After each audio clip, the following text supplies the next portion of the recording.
Bueno, ya habíamos hablado de, habíamos hablado de los, Profe, muchas gracias por la bienvenida. ya, ok, como no sabía que si estabas ahí disponible o no. Eh, sí, la idea es que te incorpores al curso con mucho ánimo, mucha energía. Tus compañeros aquí son bastante preguntones. Bueno, de eso veníamos del semestre pasado, ojalá que sigan así.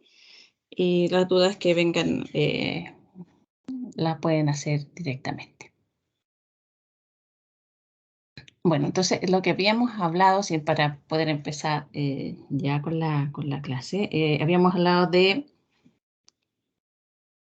lo que era la energía, que en realidad la energía interna no la podíamos medir directamente, sino que lo que en realidad hacíamos era determinar la variación de esta energía y, y esa energía la podíamos asociar con lo que era el trabajo y el calor. Ya eso lo que vimos. Y vimos la convención, ¿cierto? De que si lo que era el trabajo, lo que era el calor, se hacía desde el entorno al sistema, tenían signos positivos. Y eso es como que tienen que recordar. Ahora vamos a introducir otros términos más que tienen que ver con los procesos exotérmicos y endotérmicos. Lo que habíamos visto hace poco eran los procesos endergónicos y exergónicos, que tenían que ver con los cambios de energía. Y ahora vamos a ver otros cambios, otros procesos. Vamos a definir un proceso endotérmico cuando se absorbe calor del entorno. Y exotérmico cuando es transferencia del calor hacia el entorno. Ya, entonces el proceso inverso.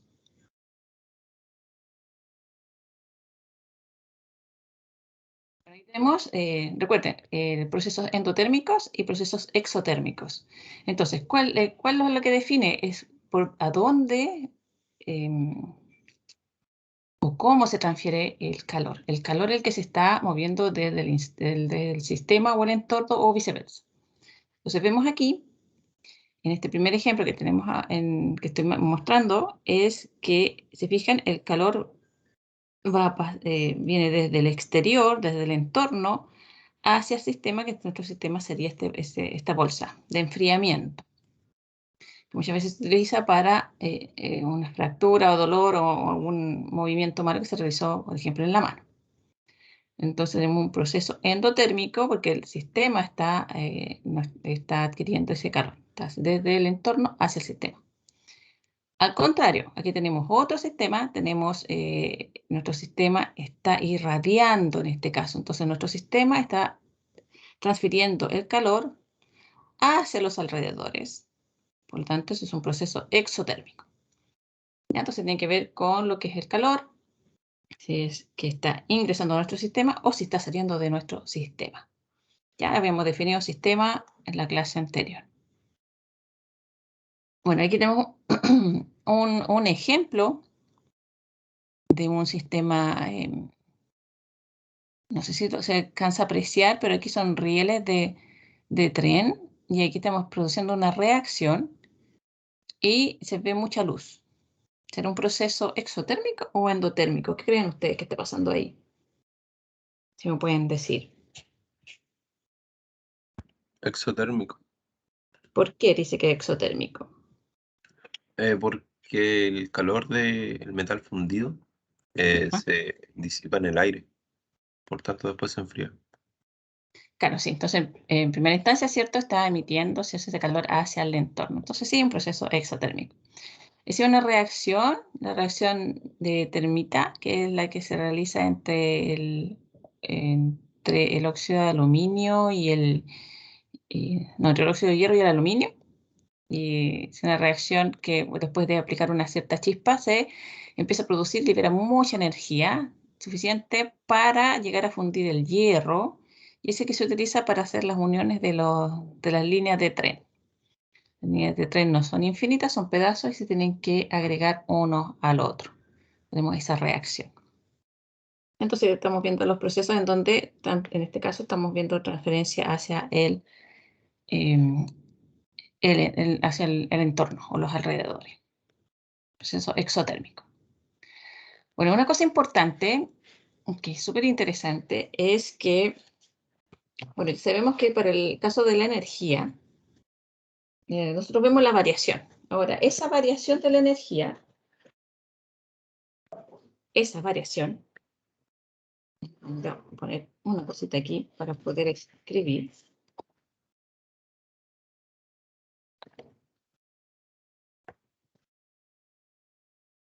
Ya, solo vamos a tener, ¿cierto?, un estado inicial y un estado final del valor de la energía, pensando en la energía que es también lo que habíamos visto inicialmente. Entonces, lo que nos interesa es el estado inicial y el estado final.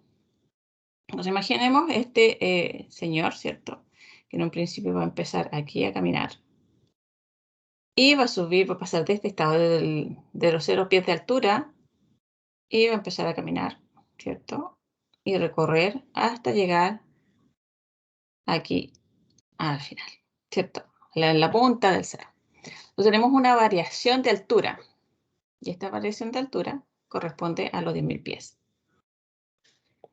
Pero también podría haber elegido esta otra opción, este otro camino, ¿cierto?, que es mucho más corto, pero que va a implicar otras cosas distintas a este otro proceso.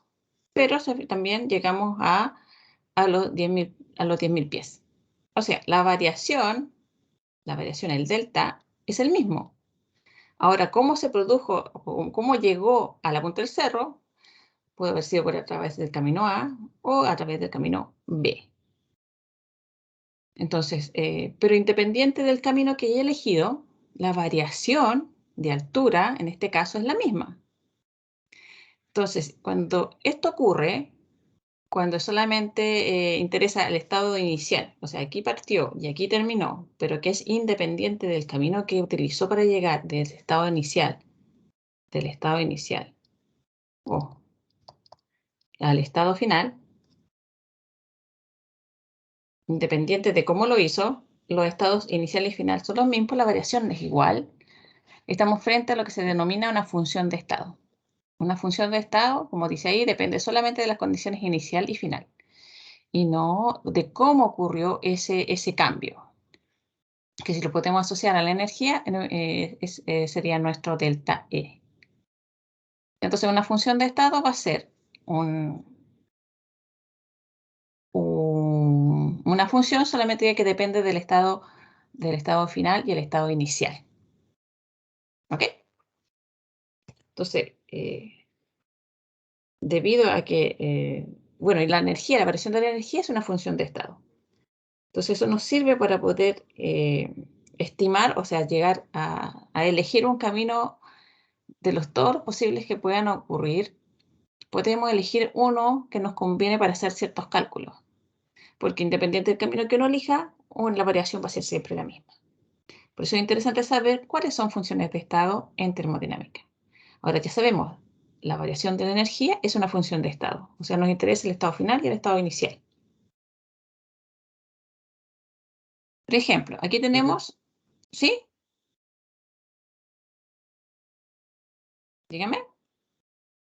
Que no entendí lo que decía en la diapositiva anterior. ¿Esta? O sea, lo que estaba escrito, sí. Eso después de la coma, no cómo ocurrió el cambio de energía. No entiendo eso. No, como ocurrió el cambio de energía. Es que aquí no debería haber puesto energía, así que no. Depende solamente del estado inicial y del final. De eso depende. No cómo ocurrió el cambio. De no cómo ocurrió el cambio. Porque tiene que ver, el ejemplo es de Ah, ya. altura, no de energía.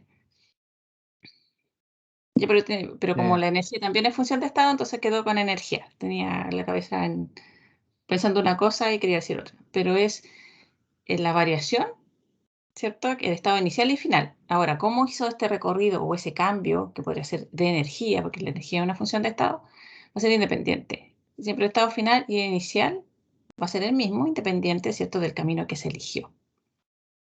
¿Ya? ¿Ahora sí? Sí, profe, ahí sí. Ya, súper. Sí, es bueno sacar las dudas enseguida. Bueno, por ejemplo, aquí ya, pensando en la energía, ahora sí, pensamos en la energía, el otro era la altura, pero ahora pensando en lo que es la energía, vamos a ver qué pasa con la energía que está dentro de una pila. Ustedes saben que las pilas tienen cierta cantidad de energía, una cierta voltaje. ¿Ustedes saben cuánto voltaje tiene una pila? Así como cosa curiosa, ¿saben cuánto tiene? Yo no. 2 voltios. ¿Cuánto? 2,4 parece un tipo de pila. 2,4. ¿Seguro? ¿O no? También me entró la duda. ¿Cuánto tiene? ¿Alguien sabe? ¿Cuánto voltaje tiene? Entonces todas las pilas más o menos tienen la misma cantidad de energía.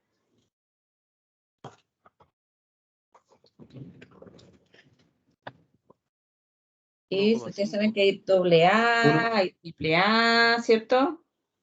¿A quién me dijo ahora ahí? ¿Alguien vio una pila? 1,5. ¿Cuánto?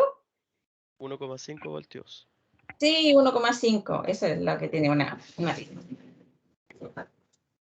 Aquí saqué una pila también. Dice 1,5 volt. Entonces esa es la cantidad de energía. Entonces depende de la pila. Tenemos dos pilas. Las dos tienen 1,5 volt. ¿Y qué podemos hacer? Y aquí es lo que tenemos representado en estas dos figuras. Entonces en esta pila podemos hacer que pase por una resistencia, cosa que emita calor, y se nos agote la pila. Entonces aquí tenemos todo un proceso de calor que se está irradiando. Y en el otro caso, ¿qué podemos hacer? Bueno, lo podemos conectar a un ventilador, a unos chiquititos, ¿cierto? Que son 1,5 volts nomás. Y podemos generar, ¿cierto? Que se gaste esa energía a través de, bueno, esto empieza a hacer trabajo porque hay movimiento, ¿cierto? Y por el roce también estamos liberando calor. O sea, pues vamos a gastar esta pila a través de un proceso de liberación de calor o de trabajo. Y de trabajo, perdón, porque son las dos cosas al mismo tiempo. Pero si se fijan, independiente de cómo voy a gastar esta pila, la variación, la energía que tiene encerrada va a ser la misma. Este delta E, el estado inicial, tenemos la pila cargada, el estado final, la pila descargada. Esa energía va a ser la misma. La diferencia es que en uno solamente lo utilizamos para generar calor y en el otro proceso lo utilizamos para producir calor y además trabajo. ¿Ya? Entonces, entonces vemos que podemos, independiente de cómo se utilice calor o calor más trabajo, ¿cierto? La variación de la energía es la misma. ¿Por qué? Porque delta es una función de estado. Entonces, al revés. Entonces podemos tener, podemos conocer cuánto calor o cuánto trabajo se realiza en algún proceso, y a lo mejor nosotros podemos conocer solamente uno, pero puede ser una combinación de varios, pero la variación va a ser siempre la misma. Si es que el estado inicial y el estado final son iguales. Entonces vamos a aprovecharnos de eso. Más adelante, eso sí.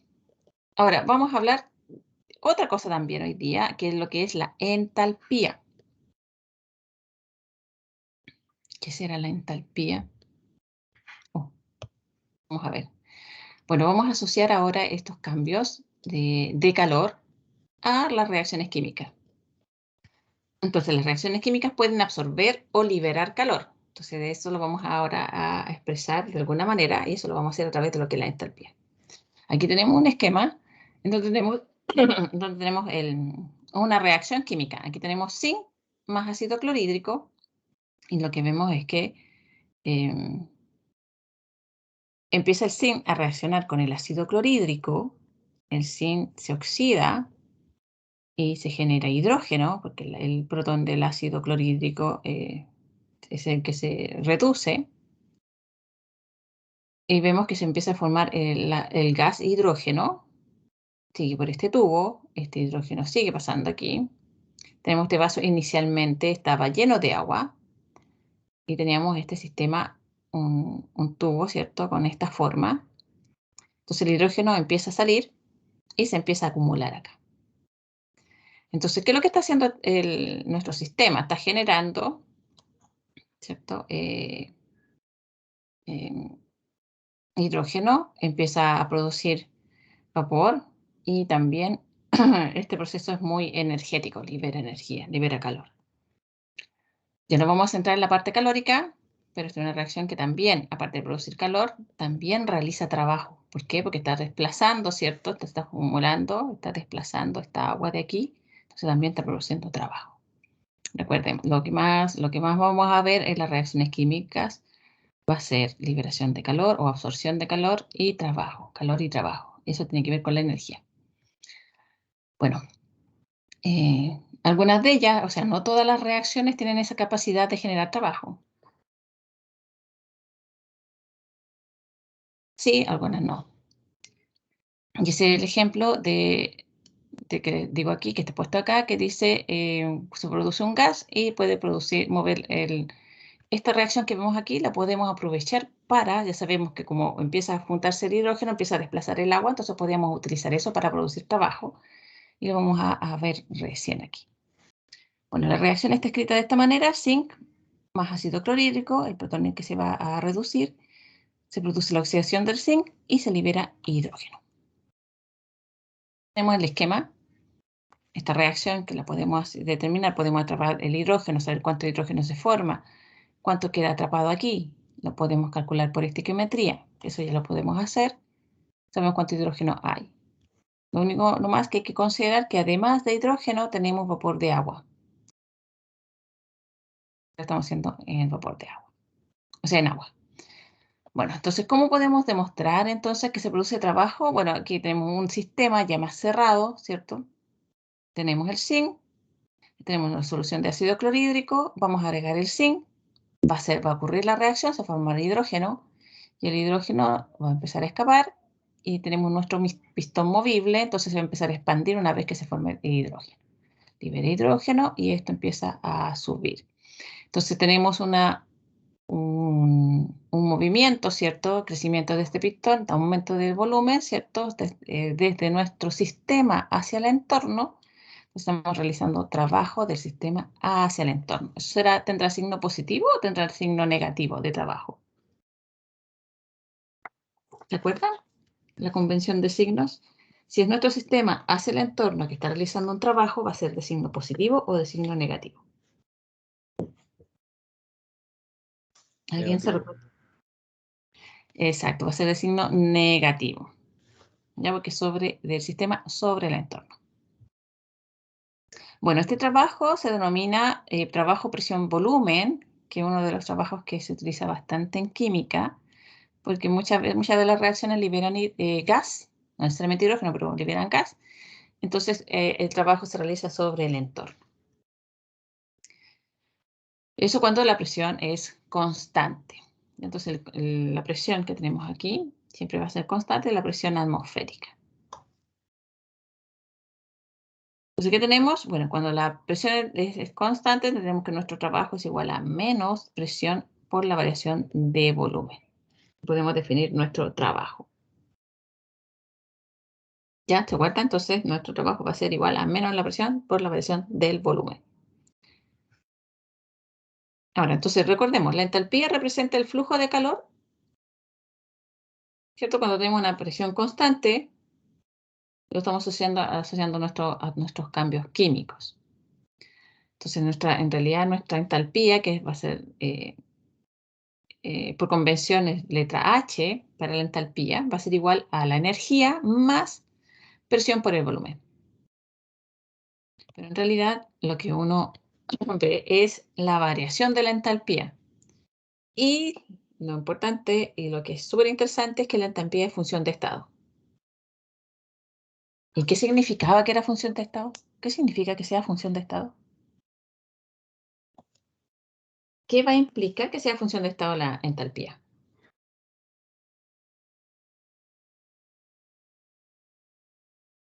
Que determina el estado de la materia del cosa, ¿o no? Ya, a ver, pero no. Que tiene que ver con el estado inicial de entalpía y el final, o algo así.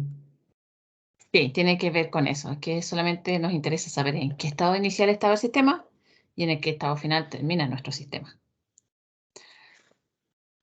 Y eso nos vamos a aprovechar de eso. Porque la entalpía es una función de estado. Nos interesa el estado inicial y el estado final. ¿Cómo ocurrió el proceso?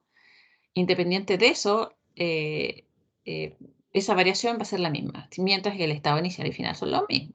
Entonces podemos aprovecharnos de todos los caminos posibles. Nosotros vamos a elegir algunos para hacer algunos cálculos. porque nos vamos a aprovechar de que la entalpía, independiente de lo que yo pueda suponer que ocurrió su cambio, ¿cierto? Si el estado inicial y el estado final son los mismos, el valor va a ser igual a cualquier otro proceso en donde empiece y termine en el mismo lugar.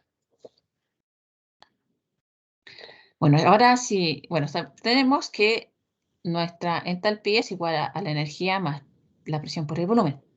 Pero ya sabemos, la entalpía es función de estado, o sea, lo que vamos a determinar va a ser la variación.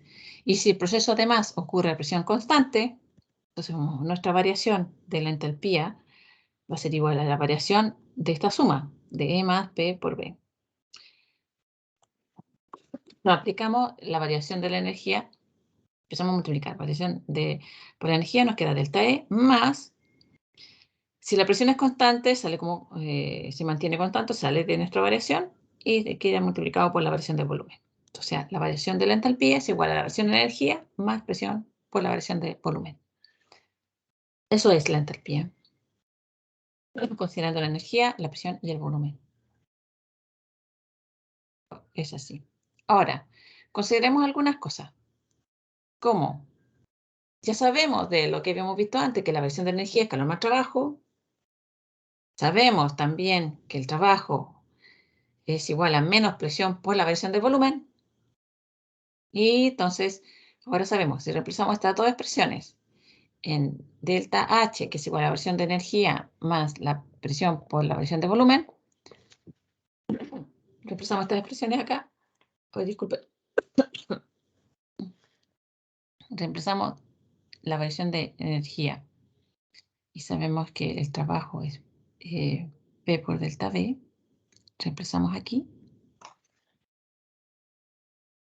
Y nos queda finalmente que la variación de la entalpía corresponde al calor sub P. ¿Por qué sub P? Porque es cuando la presión es constante.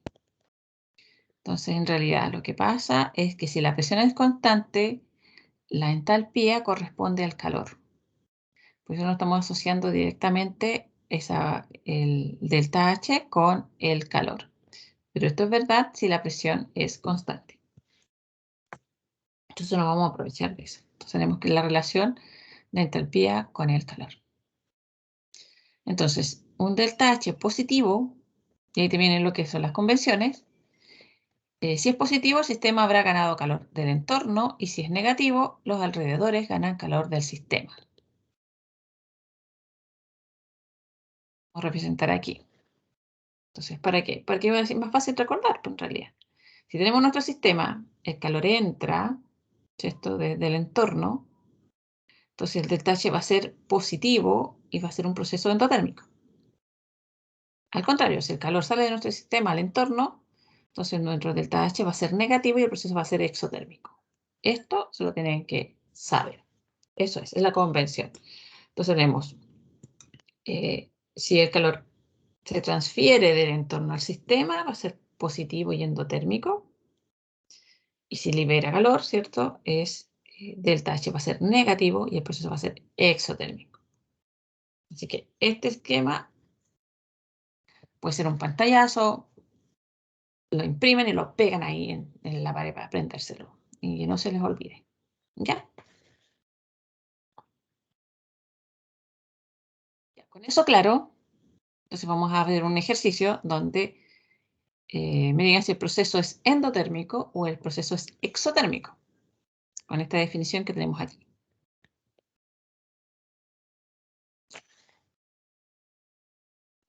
Dice, indique el signo del cambio de entalpía en cada uno de los procesos siguientes que se efectúan a presión constante. E indique si el proceso es endotérmico o exotérmico. Ya se hacen dos cosas. ¿Cuál es el signo? Y si el proceso es endotérmico o exotérmico. Entonces, letra A, un cubito de hielo se derrite. Letra B, un gramo de butano se quema con suficiente oxígeno para lograr la combustión completa a CO2 y agua. Y C, una bola de boliche se deja caer desde una altura de 8 pies a una cubeta de arena. Ok, unos minutos para que lo puedan pensar y me cuentan.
Ya.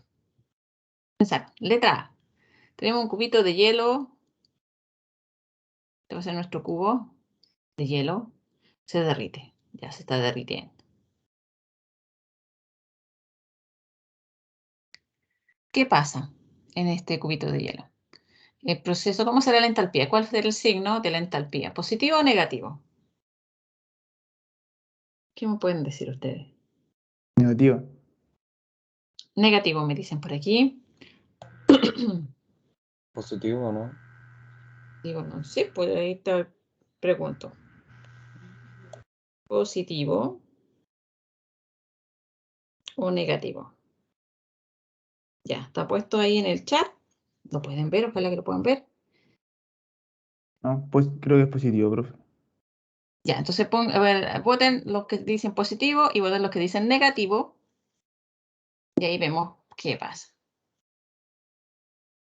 Entonces, uno para el positivo. El negativo todavía no tiene nada. Ah, ya. 1 y 1. Ya estamos empatados. ¿Será positivo o será negativo?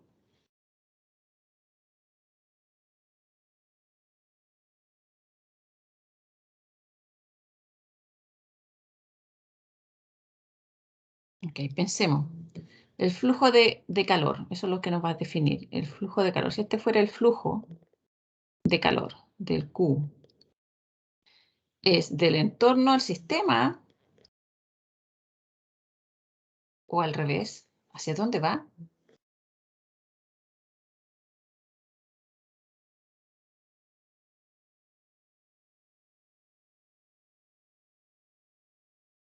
Ya va ganando el negativo.